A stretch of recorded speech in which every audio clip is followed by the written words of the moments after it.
So hello students, today we are studying our topic in aldehyde ketone carboxylic acid, the reduction. So first we know that the reduction of aldehyde and ketone, है ना? तो first जैसे हम aldehyde और ketone का जब reduction करेंगे तो हमने इससे पहले जो बात करें 12th क्लास का जो 11th चैप्टर था अल्कोहल फिनोल ईथर वाला, तो उसमें हमने पढ़ा था कि ऐसे रिडक्शन से हमको अल्कोहल मिलती है एल्डिहाइड कीटोन के।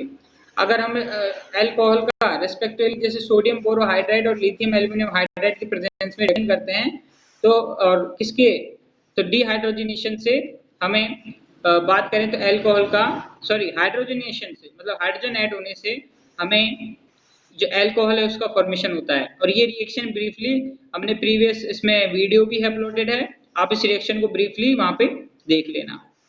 अब फिर उसके बाद आता है हमारा रिडक्शन ऑफ हाइड्रोकार्बन। अब ये हमारे नया टॉपिक है और इन दोनों को अच्छे से याद रखना है कि रिडक्शन टू हाइड्रोकार्बन, जब हाइड्रोकार्बन का रिडक्शन करते हैं तो the carbonyl group of aldehydes and ketone reduce CH2 group. जब हम हाइड्रोकार्बन्स का रिडक्शन करेंगे तो एल्डिहाइड और कीटोन का जो बात करें एल्डिहाइड कीटोन जो ग्रुप है वो CH2 ग्रुप में चेंज हो जाता है on treatment with zinc amalgam ZnHg plus HCl acid के साथ। कैसे, ये देखो क्लीमेंशन रिएक्शन। जैसे हम बात करें HC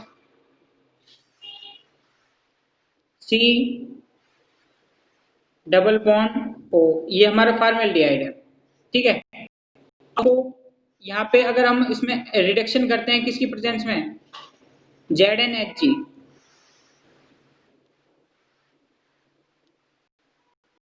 और कंसंट्रेट HCl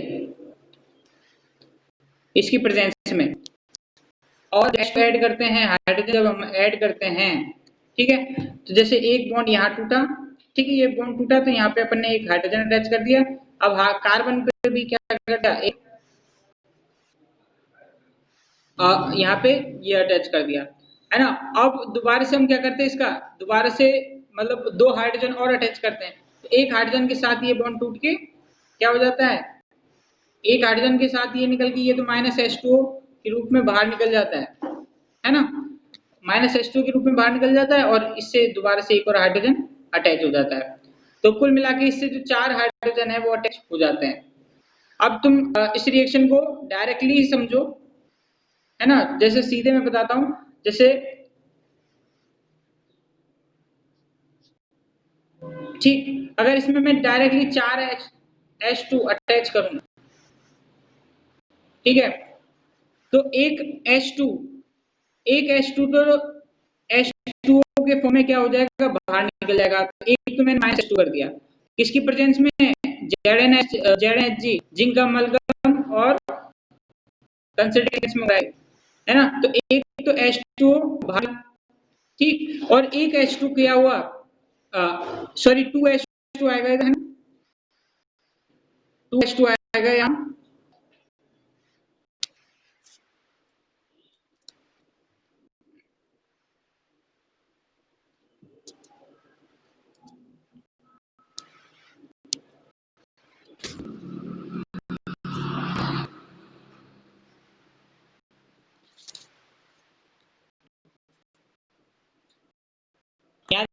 देखो मैं एक और बार रिपीट करता हूँ इस चीज को, कंफ्यूजन आने को, कि सबसे पहले जो कार्बोनिल ग्रुप है ना, कार्बोनिल ग्रुप की जो हम रिडक्शन करेंगे, रिडक्शन में 2H2 लेंगे, ठीक है। 2H2 तो एक H2 तो H2O की फॉर्म में -H2 ग्रुप में बाहर निकल जाएगा, ठीक, और एक यहाँ पे अटैच हो जाएगा, दो हाइड्रोजन यहाँ पे अटैच हो जाएंगे तो ये CH4 का फॉर्मेशन कर लेगा। या फिर बात करें CH2, ये जो हाइड्रोकार्बन वाला ग्रुप है इसका फॉर्मेशन कर लेगा। तो चाहे कीटोन हो चाहे हो, है ना, तो हमें हाइड्रोकार्बन का क्या हो जाएगा, फॉर्मेशन हो जाएगा। और कैटलिस्ट कौन से हैं, ZnHg और कंसंट्रेट HCl। तो ये जो रिएक्शन होगी क्लीमेंशन रिडक्शन, ठीक है। ZnHg और HCl की प्रेजेंस में जब हम एल्डिहाइड से या कार्बोनिल ग्रुप से दो हाइड्रोजन अटैच करते हैं तो जो H2 है वो बाहर निकलता है, ठीक है। और जो हाइड्रोकार्बन का फॉर्मेशन होता है, हाइड्रोकार्बन का फॉर्मेशन होता है तो वो रिडक्शन अपना क्या कहलाता है, क्लीमेंशन रिडक्शन कहलाता है। ओके, क्लीमेंशन रिडक्शन क्लियर है? अंकिता, मीनाक्षी? हाँ, अब देखो आगे।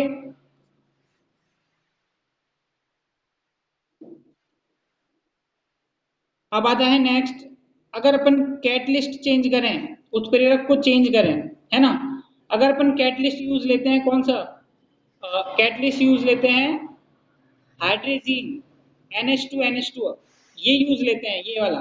तो with sodium and potassium hydroxide, sodium और पोटेशियम हाइड्रोक्साइड के साथ, एंड हाई बॉइलिंग सॉल्वेंट, जैसे कि हाई बॉइलिंग सॉल्वेंट जैसे कि इथाइलिन ग्लाइकोल, तो उसके प्रेजेंस में जो हम रिएक्शन करते हैं तो वो वुल्फ क्रिश्नर रिडक्शन कहलाता है। तो ये जो दोनों क्लीमेंशन रिडक्शन और वुल्फ क्रिश्नर रिडक्शन, ये दोनों इंपॉर्टेंट है और एग्जाम में 100% आते हैं और इस बार भी आ सकते हैं, है ना, कोई बड़ी बात नहीं है, इस बार भी आ सकते हैं। तो आप इनको अच्छे से प्रिपेयर करना है। जैसे एल्डिहाइड में देखो, फर्स्ट ZnHg और HCl के साथ जब रिएक्ट करते हैं तो हाइड्रोकार्बन फॉर्म होता है, ठीक है। और इसमें 2H2 ऐड करते हैं, ये याद रखना, 2H2, ठीक। और इसमें NH2 डायरेक्टली अपन अटैच करते हैं, इस वाले कंपाउंड में NH2 अपन डायरेक्टली अटैच करते हैं। तो होता क्या है, ये देखो थोड़ा सा, कि जो देखो NH2 है ना, ये क्या हुआ है, ये देखो पहले कि इसकी स्ट्रक्चर बनाओ H2N, ठीक है। इस नाइट्रोजन से दो हाइड्रोजन अटैच, है ना, और फिर ये नाइट्रोजन से दो हाइड्रोजन अटैच, ठीक है। अब ये जो दोनों हाइड्रोजन है इस नाइट्रोजन के, ये H2, ठीक है, और ये H2 की फॉर्म में क्या होगा, इससे अटैच हो जाते हैं, इससे इस वाले ऑक्सीजन से अटैच हो गए तो -H2O की फॉर्म में क्या हो जाते हैं, बाहर निकल जाते हैं, ठीक है। अब नाइट्रोजन के, भाई नाइट्रोजन दो हाइड्रोजन है ना, दो हाइड्रोजन से अटैच है तो दो बॉन्ड इसके खाली रहते हैं, नाइट्रोजन के दो बॉन्ड खाली है ना, इसके नाइट्रोजन के खाली है या नहीं, बताओ। Yes sir. है ना, तो नाइट्रोजन के दो बॉन्ड खाली है तो नाइट्रोजन दो बॉन्ड इस कार्बन के साथ अटैच होके बना लेता है, ठीक है। तो इसीलिए CnNH2, ठीक है, ये NNH2 सीधे ही कार्बन से डबल बॉन्ड के साथ अटैच हो जाता है। अब इसके बाद होता क्या है, ये देखो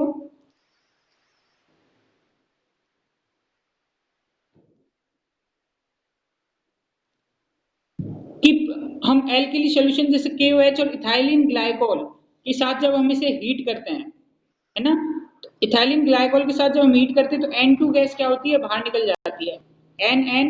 N2 गैस मतलब नाइट्रोजन नाइट्रोजन के बीच में ट्रिपल बॉन्ड का फॉर्मेशन हो जाता है, N2 गैस तो बाहर निकल जाती है,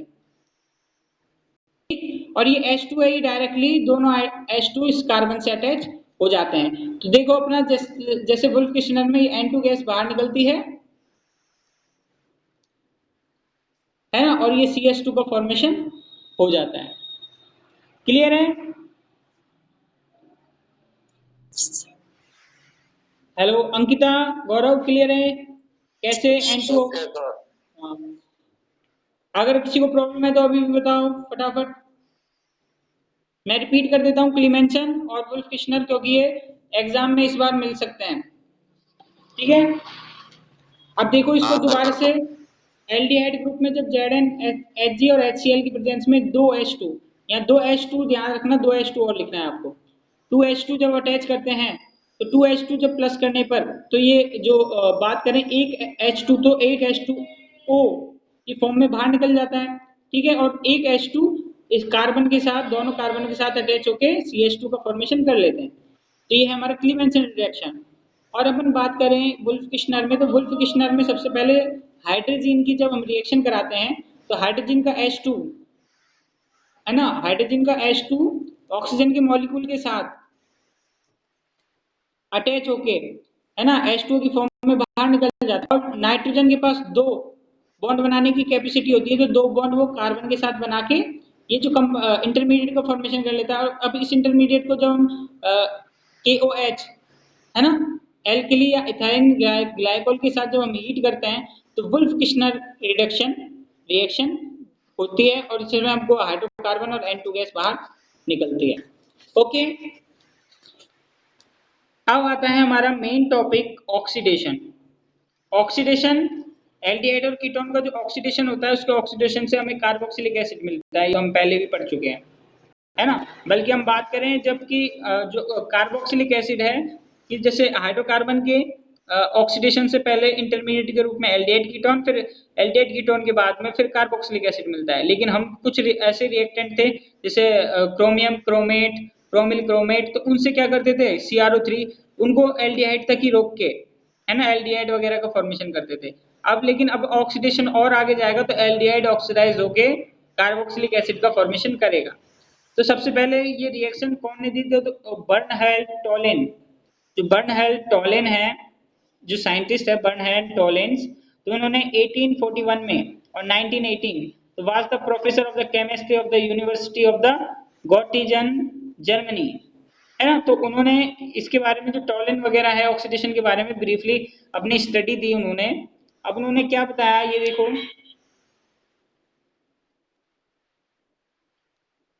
कि aldehyde differ from ketone, aldehyde ketone से डिफरेंस होते हैं इन देयर ऑक्सीडेशन रिएक्शन, अपनी ऑक्सीडेशन रिएक्शन में, है ना। मतलब एल्डिहाइड अलग होंगे कीटोन से ऑक्सीडेशन रिएक्शन में। कैसे कि aldehyde are easily oxidised to carboxylic acid, aldehyde तो इजीली ही कार्बोक्सिलिक एसिड में ऑक्सीडाइज हो जाते हैं on treating with common oxidising agent, common oxidising agent जैसे nitric acid, potassium permanganate, potassium dichromate, इसकी प्रेजेंस में भी क्या हो जाते हैं ऑक्सीड, जो ऑक्सीडाइज हो जाते हैं एल्डिहाइड। तो जैसे माइल्ड ऑक्सीडाइजिंग एजेंट बात करें मेनली जो टोलेन रिएजेंट है ना, टोलिंग रिएजेंट और Fehling reagent also oxidise aldehyde. तो टोलिन रिएजेंट और जो फेलिंग रिएजेंट है वो भी एल्डिहाइड को ऑक्सीडाइज कर देते हैं। तो जैसे aldehyde is easily converted into carboxylic acid. अब जबकि लेकिन कार्बोक्सिलिक एसिड की वो सॉरी कीटोन्स की बात करें तो ketones are generally oxidised under vigorous condition. तो उसके लिए हमको एक कंडीशन बनानी पड़ती है, एक विग्रस कंडीशन, तो स्ट्रॉन्ग ऑक्सीडाइजिंग एजेंट का यूज करना पड़ता है उसमें, है ना, एट एलिवेटेड टेम्परेचर, और एक फिक्स अलग ही टेम्परेचर पे, एक बहुत निश्चित टेम्परेचर पे। तो there oxidation involve carbon carbon bond cleavage to afford the mixture of carboxylic acid. तो जब जाके कार्बन कार्बन बॉन्ड क्लीवेज होके, कार्बन कार्बन बॉन्ड टूट के जो कार्बोक्सिलिक एसिड के हमको मिक्सचर मिलता है, जब जाके मतलब एक इसमें पर्टिकुलर एक तो अलग टेम्परेचर देना पड़ता है, एक कंडीशन बनानी पड़ती है, मतलब इसमें इजीली फॉर्म नहीं होता है इतना, है ना। अब देखो होता क्या है कीटोन में, कीटोन में जब अपन फर्स्ट जब फॉर्मेशन करेंगे ऑक्सीडाइज करेंगे तो कीटोन के ऑक्सीडेशन से, क्लीवेज से, तो एक जब इनमें कीटोन कीटोन के बीच में जब बॉन्ड टूटेगा तो बॉन्ड के टूटने पर, जैसे ये बॉन्ड अगर हम तोड़ते हैं तो एक बॉन्ड के टूटने पर तो हमको जैसे कार्बोक्सिलिक एसिड, है ना, जैसे भाई इसके ये बॉन्ड टूटने पर तो ये कार्बोक्सिलिक एसिड और ये टूटने पर ये वाला कार्बोक्सिलिक एसिड, तो मिक्सचर ऑफ कार्बोक्सिलिक एसिड हमको यहाँ मिलता है। ओके, तो मिक्सचर ऑफ कार्बोक्सिलिक एसिड ये डिपेंड करता है कि अगर देखो क्लीवेज अगर C1 और C2, अगर C1 और C2 के बीच का बॉन्ड टूटता है तो ये दोनों कंपाउंड फॉर्म होंगे, और C2 और C3 के बीच का अगर बॉन्ड टूटता है तो ये दोनों कंपाउंड फॉर्म होते हैं। ओके, तो ये ऑक्सीडाइजिंग बताया कि भाई एल्डिहाइड तो इजीली ऑक्सीडाइज हो जाते हैं लेकिन कार्बोक्सिलिक एसिड ऑक्सीडाइज जल्दी से नहीं होते हैं, है ना। क्यों? क्योंकि उसमें कार्बन कार्बन के बीच का बॉन्ड तोड़ने में एक स्पेशल टेम्परेचर, एक स्पेशल कंडीशन देनी पड़ती है, ठीक है। अब इसके बाद आता है हमारा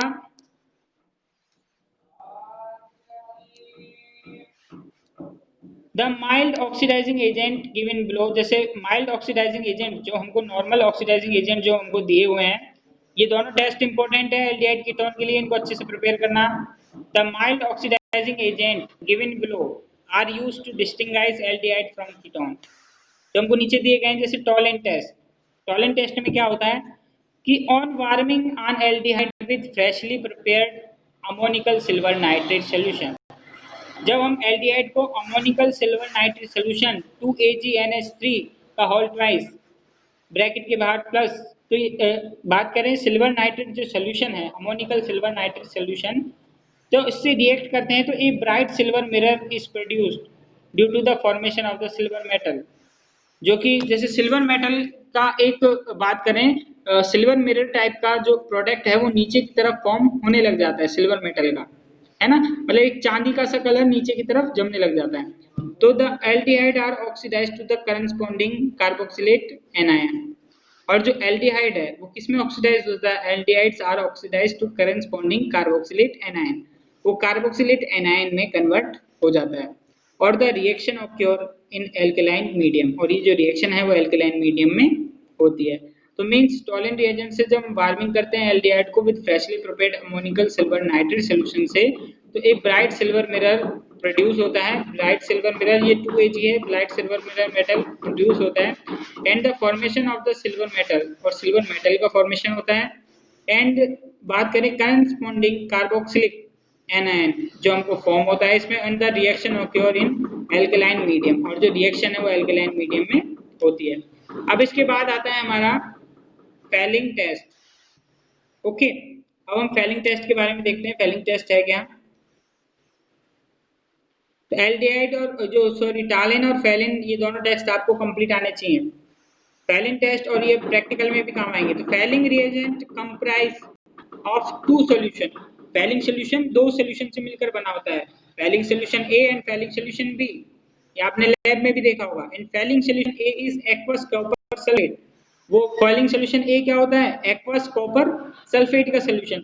and the Fehling solution B is alkaline sodium potassium tartrate, है ना, जिसे रोसेल साल्ट भी कहते हैं। तो बात करें जो Fehling solution A copper sulphate का सॉल्यूशन होता है, ठीक है, Fehling solution A copper sulphate का सॉल्यूशन होता है। And Fehling solution B alkaline sodium potassium, alkaline sodium potassium tartrate, है ना, सोडियम पोटेशियम टार्ट्रेट जो कि रोसेल साल्ट होता है उससे बना हुआ होता है। तो ध्यान रखना फैलिंग सॉल्यूशन ए किससे बना है और बी किससे बना है। तो बात करें these two solution are mixed in equal amount before test, अब हम इनको इक्वल अमाउंट में क्या करते हैं, लेते हैं, है ना, जैसे मैंने बताया था आधा टेस्ट ट्यूब, अगर हम आधे से भी आधा टेस्ट ट्यूब मतलब 25% अगर फैलिंग सॉल्यूशन ए लेते हैं तो 25% फैलिंग सॉल्यूशन बी लो, और जो टेस्ट ट्यूब है वो आधे से भी क्या हो, कम हो जाए। तो ऑन हीटिंग विद एल्डिहाइड, जब इनको एल्डिहाइड डाल के जब हम हीट करते हैं तो एक रेडिश ब्राउन कलर का पार्टिसिपेटेड, रेडिश ब्राउन कलर का जो उसमें पार्टिसिपेटेड है अवक्षेप है वो फॉर्म होता है। तो aldehyde are oxidised to the corresponding carboxylate anion, क्योंकि जो एल्डिहाइड है वो उसकी करस्पॉन्डिंग कार्बोक्सिलेट एनायन में कन्वर्ट हो गए।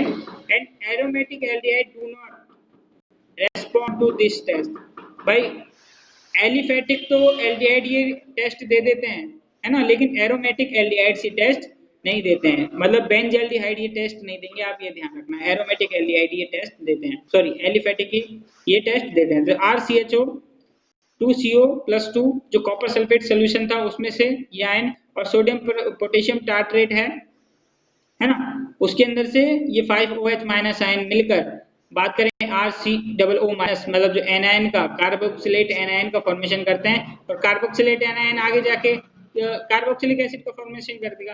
और रेड ब्राउन PPT जो कि Cu2O कॉपर के ऑक्साइड के कारण बनती है, और 3H2O के मॉलिक्यूल बाहर निकलते हैं।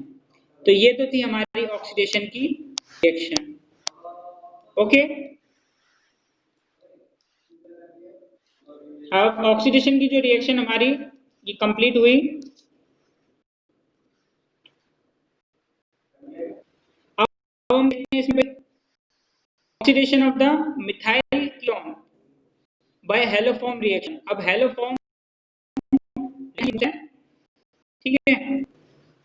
अब इसमें देखो हैलोफॉर्म रिएक्शन में मेन जो रिएक्शन अपन कराते हैं, जैसे जो कीटोन है, कीटोन की रिएक्शन कराते हैं सोडियम हाइपोऑक्साइड, है ना, जैसे हम बात करें सोडियम हाइपोहैलाइड से, ठीक है, सोडियम हाइपोहैलाइड इस तरीके ये जो कंपाउंड है सोडियम हाइपोहैलाइड, जब हम इससे रिएक्ट करते हैं रिएक्ट करने पर हमें जो CH3 है ना, CH3 ये जो कंपाउंड है ये तो X के साथ अलग हो जाता है। तो इसके अंदर अपन को पर्टिकुलर X के भी बहुत ज्यादा मॉलिक्यूल लेने पड़ते हैं, ठीक है। अब कैसे क्या करना पड़ता है ये चीज देखो, आप उसको जर्नली मैं आपको रिएक्शन डायरेक्टली आपको बताता हूँ कि ये होता क्या है। ओके,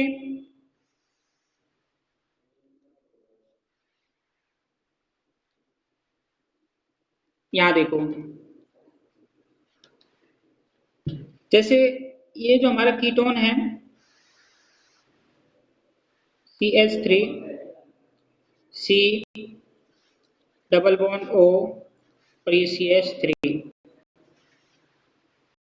अब इसके अंदर अपन 4 सोडियम हाइड्रोहाइलाइड है ना, 4 NaO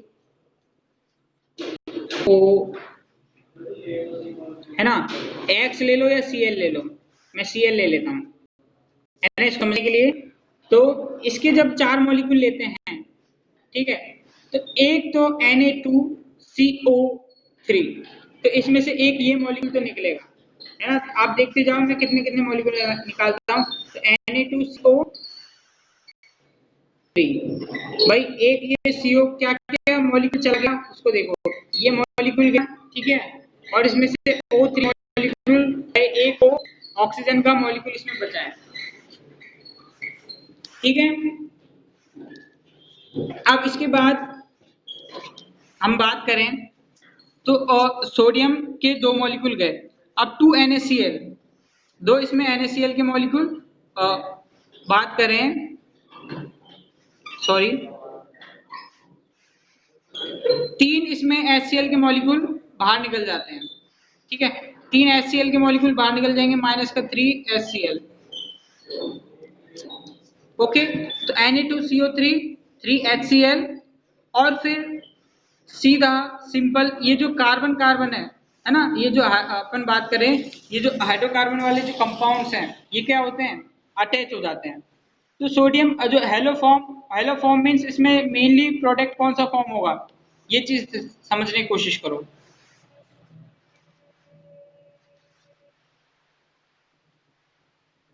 जैसे यहाँ पे 4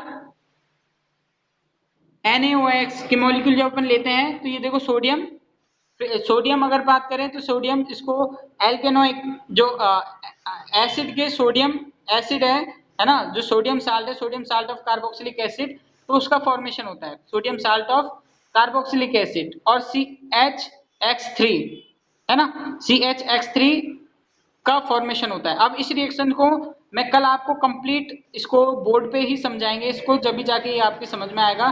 तो कल इसकी जो नेक्स्ट क्लास लेंगे अपन बोर्ड पे लेंगे इस वाली रिएक्शन की। Okay, okay sir.